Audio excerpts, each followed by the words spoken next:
2021-2022 деп жатыр ғой. Біреулер екеу болып, екеулер үшеу болыңыздар енді. Сол үшін керемет өлеңімізді оқып берейік.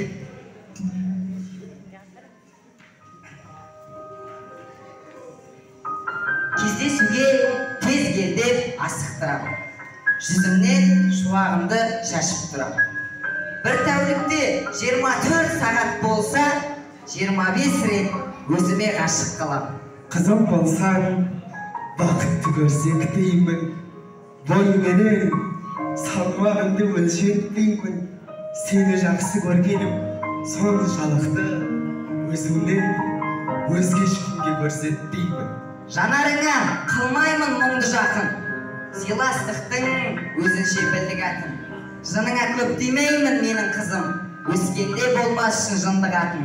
Жер бар ма, махаббаттай өлге кетем. Мен сенің күлкіңді де көркем етем.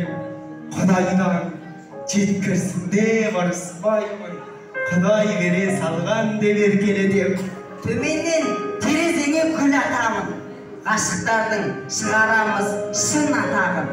Бір саты төмен тұрсам құп көремін, әйтпесе сол сатыдан құлатамын. Қалжың ғой, жаным сені ұнатамын. Рахмет, жаңа жылдарыңыз